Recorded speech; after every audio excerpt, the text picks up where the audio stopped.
It's time for the Unnamed SWTOR Podcast, a podcast so good it doesn't need a name.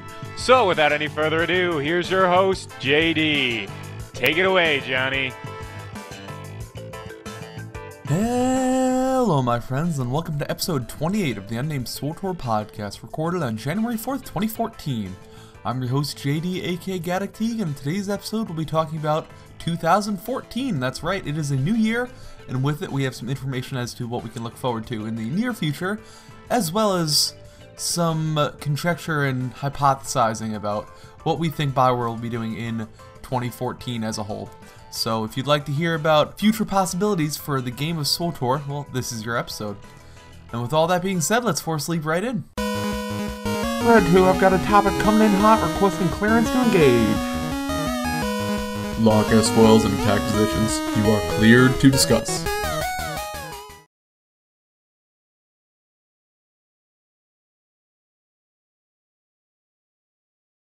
So first and foremost, let me start out by saying Happy New Year to everyone. Hope 2014 is a good one to you. And I hope 2014 is a good one to all of us in the world of SWTOR. And on January 2nd, we got our first gold post of the new year. And it was from Eric Musco. I think it was the first gold post of the new year.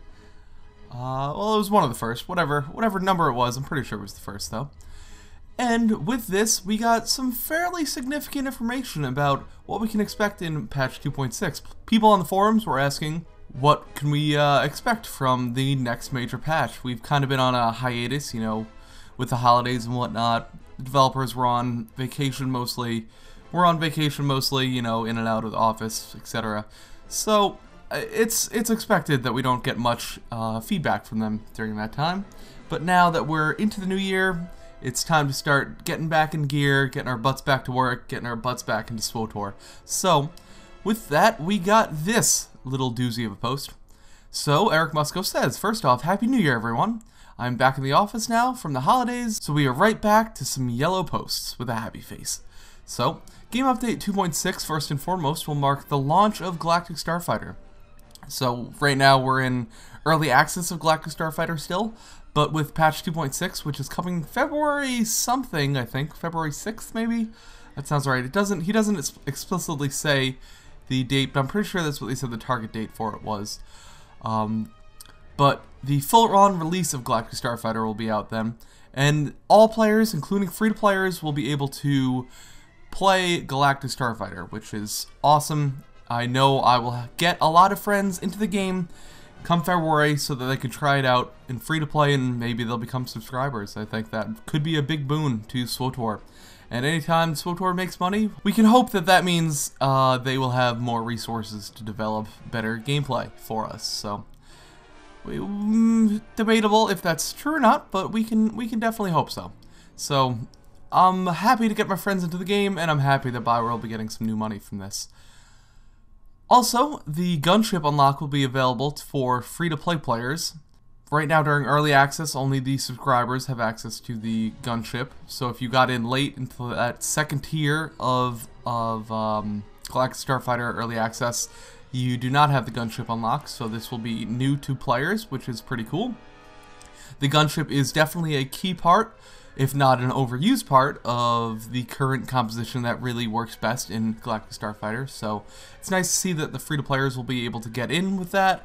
No, they'll be a little bit behind, but buy a couple XP boosts. Not XP, what am I talking about XP boosts? That doesn't help you at all.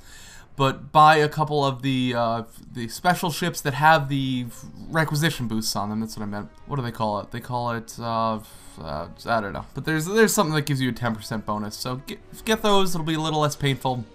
You'll pay $5. I think that's fair for a cool-looking ship. Also, it says here that we'll be getting a new gunship variant. I don't think we've seen much on that yet. Unsure if it's going to be a full-on new gunship or if it will just be a new skin for a gunship. Not positive about that. Doesn't say here, it just says new gunship variant, so we'll see what that means going forward. It'd be cool if we had a different type of gunship, but if it's just a new skin, hopefully it looks cool. And we'll also have 2 new bomber variants, and we have not seen the bombers yet. We have seen them in the beta. I was in the beta. The bombers are kind of a specialty ship. They can drop bombs, they can drop like healing droid things.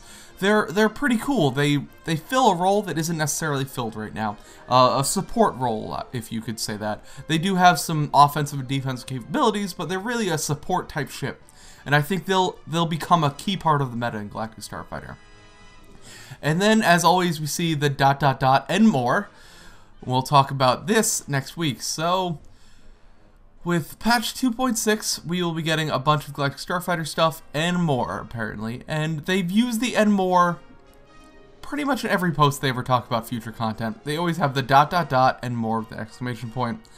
A lot of the time, it doesn't mean anything. And more means nothing. They don't add anything else to the list.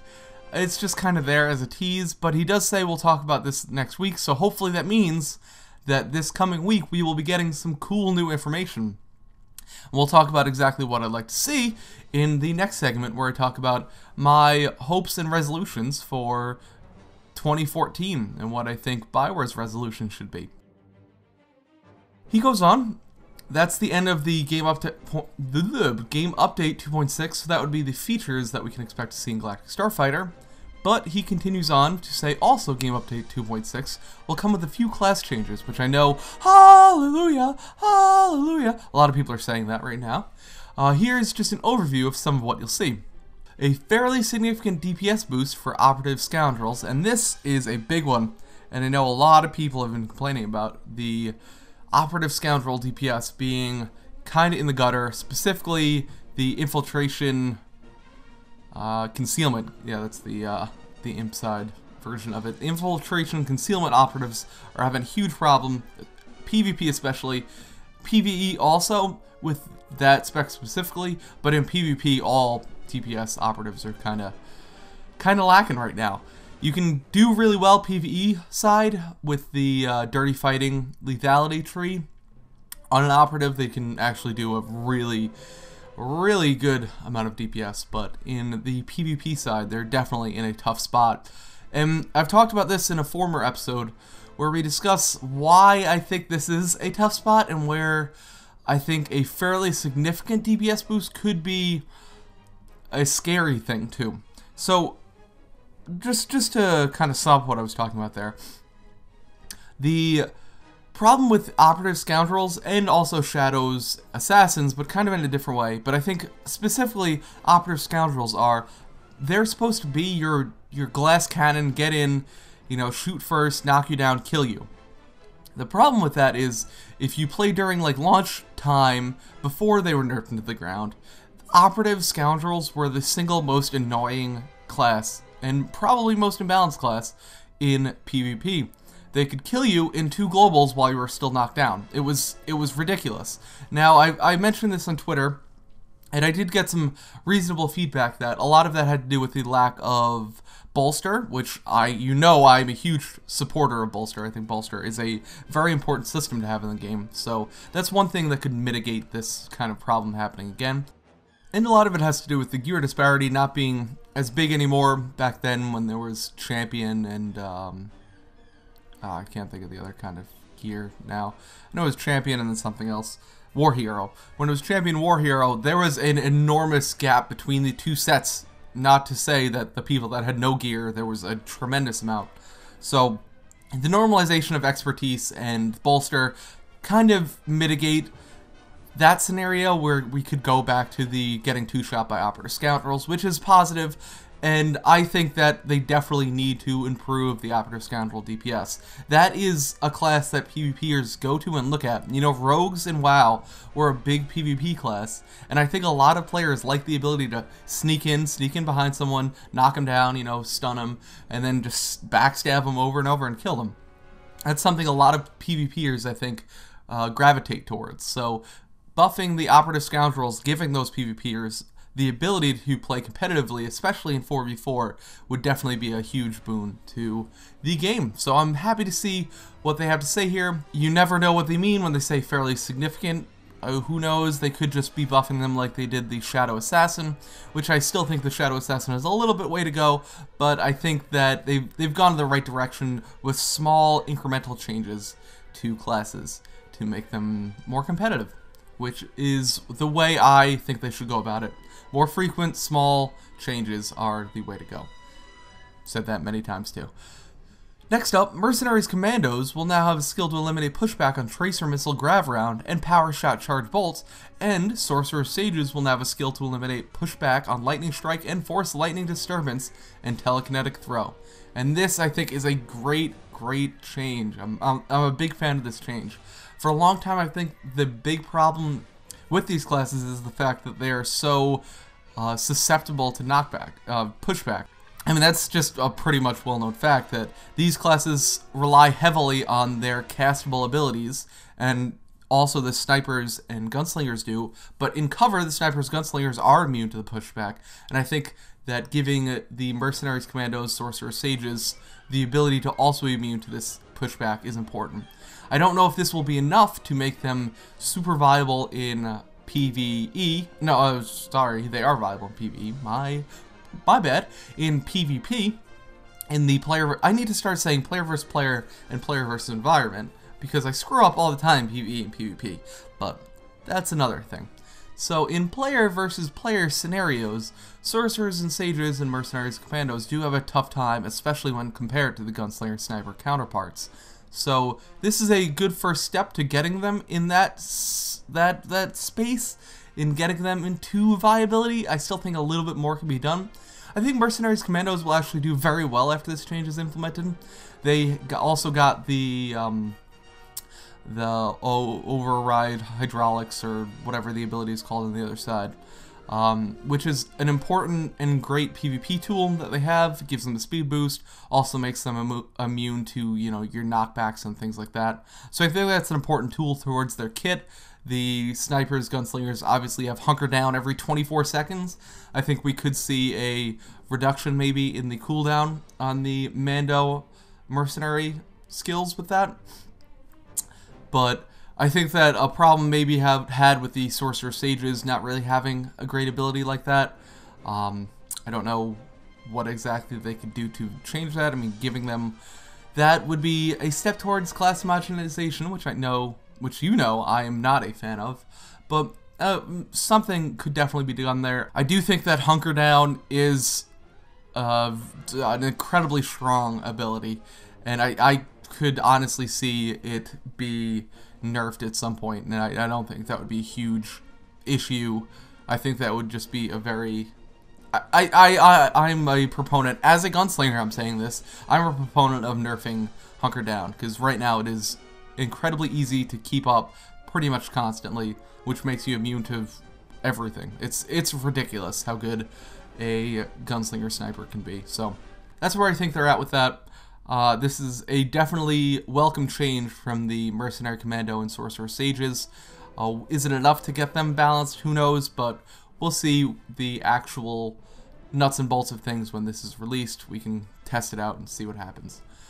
And then next up, two changes to the Mercenary Commando healer, which I am a total fan of because my healer is a Mercenary Commando. First up is a quality of life change, mostly. Mercenaries Commandos can now use Rapid Shot, Hammer Shot on themselves while Combat Support Cylinder, Combat Support Cell are active. This is really just a extreme quality of life change. People have been asking for this pretty much since launch. It's a big annoyance that you can't heal yourself with your no mana cost or no energy cost ability that heals. It's just kind of your filler. It builds stacks. It's really annoying that you can't do it on yourself, especially for someone like me who doesn't really look at names. I just look at the health bars, and if I see a health bar going down and I know I'm out of energy, I'll just kind of click and do an auto cast or something like that, and when it's on me, it's annoying when it doesn't go off. So quality of life change here is great. And the other change, which I do think is more than a quality of life change, this is definitely not as significant, but a definite buff, is that Mercenary Commandos can cast Culto Shell Trauma Probe on more than one target at a time. This is the ability that whenever a player is struck, it heals them a little bit. So this is kind of like, will kind of be like the Commando Mercenary version of a Sork Bubble now, where you can just throw it on someone before you know they're going to take damage, and they will benefit from... I just think this is a great change to add to the Commando Mercenary kit, and I think all Commando healers will appreciate this. It gives them the ability to heal 2 tanks more effectively, it gives them the ability to heal a group more effectively, just with this ability being able to be precast on people, much like you precast a bubble. So, I'm a big fan of this change, and I'm really happy to see that they are making class changes. And I know this is something that players will debate from till the end of time, is class balance and how class changes should be done and what class changes should be done. But I think this is a good step. And then Eric closes, as always, look for the patch 2.6 notes for a full list of all changes that are coming. This is just a preview of what is to come. So overall, I'm happy to see that this goalpost is here. I think it sounds like they're going in the right direction, doing some good things. Class change is always in flux, and as long as they're always willing to change and willing to try things, I think they're on the right track. And these changes do seem like they understand what's going on and understand that there are certain things that need to be changed. And these are a list of a couple ones that I don't think anyone can debate. So, happy to see that there. I'm happy to see that we will be seeing the return of class representatives, which is a great, cool little system. Does it do a whole lot? Who knows? This is really the first major set of class changes we've seen since this system was released. The last one was done like right at the end of the class representative system, but those were obviously already in development before the system happened. So this is like the first one that Bioware has had to react to class changes, and I'm interested to see how people react to them when they actually go live, and I'm interested to see what problems and questions the new class representatives will have. And as always, if you are a class representative or know one, feel free to have them contact me. I'd love to have them on the show for the interview. I'd love to discuss their perceived problems with the classes, what issues the classes do have, what they think is a change that definitely needs to happen, and we can just talk about their class. I'd love to hear from them. A lot of them are super knowledgeable, have some great guides on the forums and stuff, so if you are one or know one, just let them know. I'd love to have them on the show. So, that'll do it for this segment. The first gold post of the year is done. Hopefully we'll have a ton more in the coming year from Eric and Courtney. No more Amber Green. She moved on to the development team, so she's actually producing. I think she's a producer in it. Oh my god. Coffee. Give me more coffee. She's a producer now, which is very cool. Good for her. Maybe we'll be seeing a new not community manager. I hope we have Eric for a long time. Hopefully we have a new member of the community team coming soon, because Lord knows they could use some help there. This community, just like every MMO community, is very volatile, so the more community managers that can manage things, the better. But that's the first gold post of the year. And in the next segment, I will talk about 2014, my resolutions, and what I think Bioware's resolutions should be.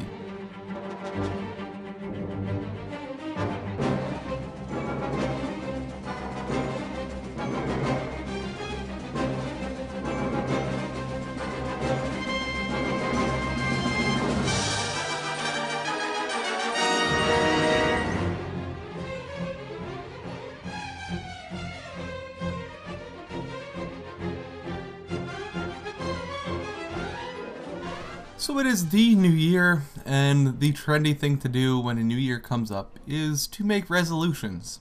So I would like to share with you my resolutions and what I think Bioware's resolution should be. So, with that, I think we'll go with me first. Okay. So I'm very selfish, and I should always go first. So resolutions for the new year. I want to make this show every week. I really want to make sure this show is on track. I think I've done a pretty good job of it, but there have been weeks in there where I probably could have done an episode and didn't. So I really want to make sure that I get 52 episodes done this year. Well, let's make 50, and we'll leave out maybe 2 holiday weekends. So 50 episodes this week I want to get done. So we're on episode 28 by this episode next year in 2015. Jesus, I can't believe it's already 2015. We should be on episode 78. So that seems like a ton. But that should be fun. And I'm really excited to be able to continue doing the show. I really enjoy doing the show. I hope you guys do. Sounds like you do. And if you do, please feel free to leave me a review on iTunes, like the wonderful Wow Crayon who left me a review. Yeah, the good segue. Who says, 1 star, kisses up to the developers. The developers for SWTOR have been up and down, mostly down. The game could be so much better if they actually tried to balance the classes. The classes are severely unbalanced in PvE, let alone PvP being a disaster. Oh, there's more. I didn't even realize there's more. Oh, wonderful. The host of this show actually tried to say that operative healers were fine. I would like to hear when I said that. That is a moronic thing to say. Operative healers need to be nerfed into the ground, or this game is going to lose more players to upcoming MMOs. Well, despite the fact that your name is WoW Crayon, and the fact that I don't remember saying that, and if I did, I'm sure that the context justified the statement, because operative healers are clearly imbalanced, and the best healers, bar none right now, in both PvE and PvP. So, if I ever said that, well, just listen to my last sentence. The operative healers needing to be nerfed into the ground is also a stupid thing, because nerfing anyone into the ground is a stupid thing to say.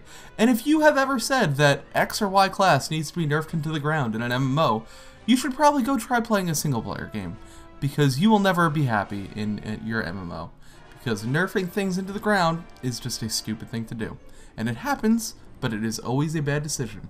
Just look at the operative DPS, like I discussed about in the first segment. So, thank you, WoW Crayon, for your wonderful reviews. If you would like to post a review, please do.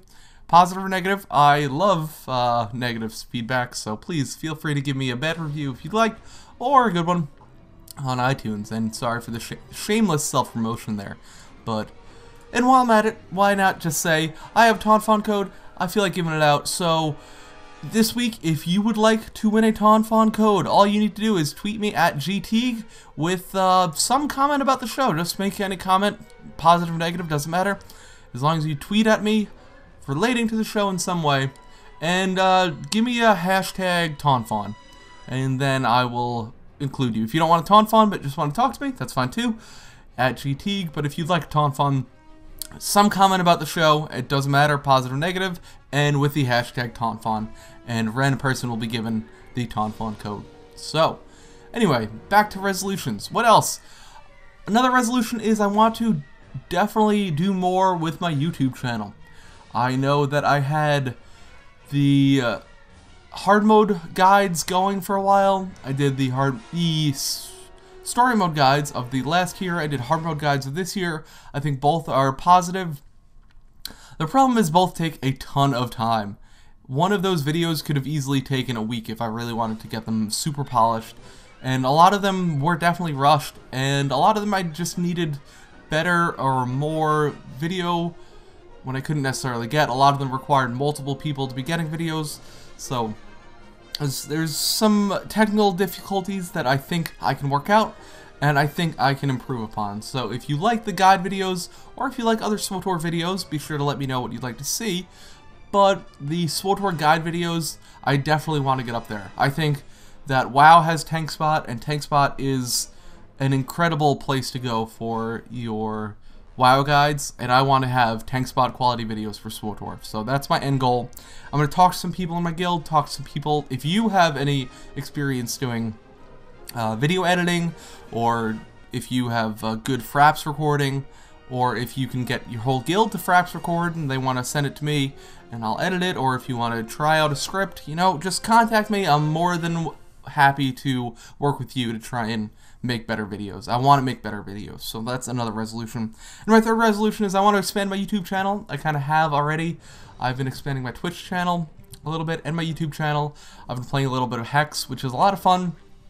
I tried out a couple different scenarios. I had the KOTOR Let's Play, which did 9 episodes of, and I can't find, I don't know, I just don't love KOTOR. The systems are just so archaic, and I just can't get myself to enjoy them. I love D20, I play D&D, I played D&D all through college, I'm a big fan of it, but I just, in video game form, it just doesn't work for me. I can't get myself to enjoy it. So I don't know if I'll be continuing that, but I may try and pick up another Star Wars game.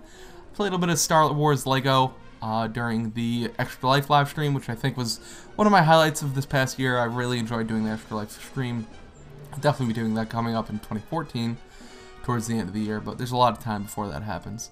But I definitely want to expand to other things on my Twitch channel. If you have game suggestions for me you'd like to see me try out, you think, hey, you don't like KOTOR, but maybe you like this, yeah, feel free to let me know, and I will be more than happy to give it a shot. So those are my resolutions for 2014. And now I will discuss what I think Bioware's resolution should be for 2014. Now, I've heard a lot of people talk about a lot of different things they'd like to see in the new year and this coming year. I was speaking with a couple people on Twitter about this, about what we'd like to see in the coming year, and I personally think, well, let's talk about what I think the general consensus is. I think a lot of people would like to see a big old expansion, like a classic MMO expansion, your WoW size expansion, your Burning Crusade, your Wrath of the Lich King, where you have just a ton of content. You get like 10 levels, you get all this different stuff going on. And I personally just don't think that's a good idea for Bioware right now. I don't think it's, probably don't think it's feasible. B, I just think that Bioware is doing a pretty good job with their content cycles, and I think they did a pretty good job with the with Rise of the Hutt Cartel. I think that was a good sized expansion for a free-to-play MMO. Did they have to charge for it? Probably not. I think that they would have been better off not charging for it. And I think with Galactic Starfighter, they've kind of changed their ways in that. And I think that they won't be charging for coming expansions in the future. I think they've kind of crossed that bridge now, and I don't think we'll be paying for expansions going forward. I think they'll just be free updates, basically. Maybe you get early access if you're a sub or something like that. But I think that's a good way to go. In 2014, I don't think that Bioware needs to up the level cap. I think they need to work on balance and making the game fun right now at level 55. A lot of people kind of think that level cap is content. If you go up 5 levels, you go up 10 levels, like 10 levels obviously better, more than 5 levels to get more content, right? Well, that isn't necessarily the case. Level is just numbers. And what happens when you get to 60 or 65? Well, you're pretty much at the same place now, just they have to do a whole lot more balancing and have to deal with a changing landscape of players. They have to add new abilities and new... It just really doesn't make sense right now for Bioware to be upping the level cap. I think that they should focus on making the current endgame as good as it can be, because right now leveling is good. It probably has the best leveling of any game, any MMO that I know of, that I've played for sure. I've played Rift, I've played WoW, I've played... they've, rest in peace, Warhammer Online. I've played DDO, I've played all sorts of MMOs, and for my money, SWTOR is definitely the best leveling game that I've seen. So they have that. They don't need to focus on that. They don't need a Cataclysm-style expansion that revamps all that stuff. That's good. They can leave that, and probably leave that for the life of the game. That is good.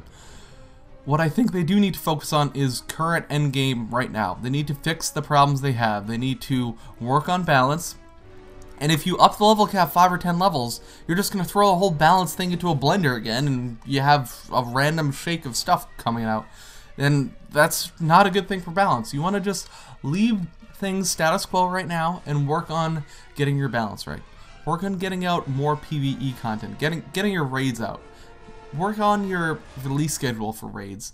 I don't know how they plan on doing it. They haven't really discussed nightmare modes, but I've discussed this many times in the past. I really think that we don't need another nightmare mode right now.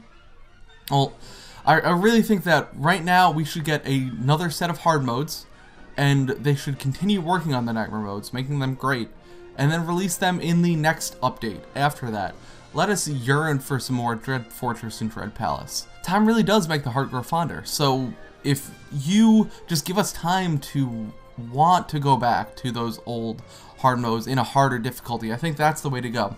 So I really hope that they do kind of adopt a release schedule like that. It might hurt right now for the super hardcore that they haven't gotten a nightmare mode for a long time, if they do go that way, but I think in the long term it'll be better for the game, and it'll make a lot of people happier. On top of that, they clearly need to work on the ranked PvE. See, I did it again. The ranked player versus player, because ranked arenas right now have issues. There are not that many players playing it. Not that I think that there will ever be that many players playing it, but I do think they need to work on certain things. They need to get those rewards out there. That's a resolution that Bioware definitely needs to make. Tell players what the rewards for things are going to be up front. Don't just kind of tease them with, oh, there will be rewards for this. Let them know up front what they're working towards, and players will be happier for it. Another resolution, it just came back to me, is when I discussed with Andrew Horowitz at the Community Cantina.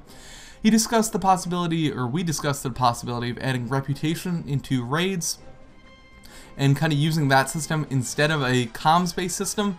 And I think that really would be a good middle ground for the game. Let players gain reputation by playing in the hard modes or playing in the story modes. Get reputation that way instead of having a loot-based comm system, which I just loathe. Is it really that different? Probably not. But I just think reputation is a better and fairer way to dole out stuff than just simple accommodations, which I think have been overused and overdone by pretty much every MMO these days. Another thing that I think Bioware should work on is Galactic Starfighter. Galactic Starfighter is awesome and fun, and I love doing it, but it needs some new modes. I'm honestly already getting bored of the domination style. I want a simple, dogfight mode where it's first to 100 kills or first to 50 kills. I want a capture the flag mode, would be a lot of fun. I want all different modes to Galactic Starfighter. I honestly don't think you need that many new ships. Just, keep selling the skins of old ships, reskinning ships, different color crystals, all sorts of things there. There's tons of ways for Bioware to make money there. So I think they need to continue to support it with new maps and new modes. And finally, 8v8 also needs some love, as always. Give him a Hutball map, give him 2 Hutball maps, because I love me some Hutball. There's nothing more fun than playing Hutball in my mind. So new Hutball map, maybe new game mode, a capture the flag mode on the ground too, maybe some integration between space and ground PvP. That's probably a wild, crazy topic, but I think that's a cool thing that they could work on. And then maybe for the long term, think about adding the PvE system to Starfighter. I think they've gotten the message that players want to see it. So I think that is something that they'll be working on. I think Bioware has definitely gotten the message that that's something players want to see, and I think that that could definitely be something that would really help SWTOR in 2014. So there's a ton to be done, and I know a lot of people have a lot of different feelings as to what they should be seeing in 2014. So feel free to let me know, what do you think? What should Bioware do in 2014, and what do you think? Or what should I be doing in 2014? What do you think, or what would you like to see? You can email me your ideas to gadokteeg.crr@gmail.com, or you can tweet me at gteeg. That will do it for the bulk of today's episode. I will come back with a wall of crazy topic, which I just realized I did not pick for this week, so I have to go to Twitter and randomly search for a good wall of crazy topics. So please, if you are a time traveler, go back and give me a good wall of crazy topic. Thanks. What? That's impossible even for a computer! It's not impossible. I used to bullseye womp rats in my T16 back home. They're not much bigger than 2 meters. So for this week's Wall of Crazy topic, I'm going way back to September 13th, 2013. This is one of my first Wall of Crazy submissions. This was on Twitter, and from the one and only Madmar at SWTOR Family. And he suggests real-time damage to armor. To start the ball rolling, bring out degradable armor slots. Work like die slots, burn marks, rust marks, etc. And I think that is a great suggestion. Thank you, Madmar. Thank you, past Madmar and current Madmar. Magmar. Whenever I read your name, all I can think of is Magmar. And then I think about the best episode of the Pokemon anime, and that was the fight between Charizard and Magmar. Once in a while, I will still, with my friends, watch it on YouTube. So awesome. But that's besides the point. I think this is a cool idea, and I think that would be another aspect of customization, which I think players want. I think all players in their MMOs want as much customization as you can get. I think I can talk about this now. If you've played any of the Elder Scrolls, they have 1,000,000,001 different character customization things. Their character customizer is just like in their single-player games, your Skyrims and things like that. So you can do 1,000,000,001 things for your character in that. And I think SWTOR and all MMOs should follow suit. I think players want to look unique and look cool, and I think this is just another way to do that. I think burn marks and rust marks and stuff, I think that all fits very well into the Star Wars, the sci-fi universe. I think that's really cool.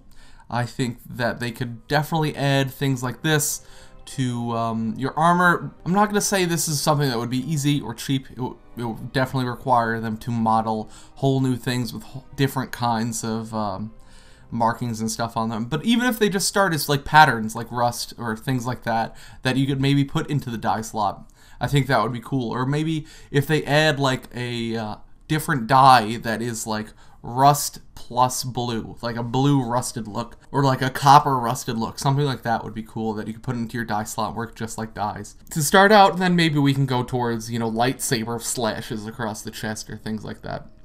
All these things I think would be very interesting, and maybe, like he says, if they added more real-time stuff, maybe if you reach a certain chapter in a certain storyline, you gain scars or marks to associate that you've been or done something.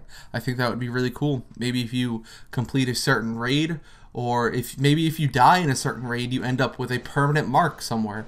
That would be cool. Maybe it doesn't have to be permanent, maybe just temporary, but that would be something that would be very interesting to see added in game. So thank you, Madmar, at SWTOR Family. Follow him. He's a great guy. He tweets out all sorts of good stuff, and if you're interested in getting involved in the SWTOR community, at SWTOR Family is the place to go.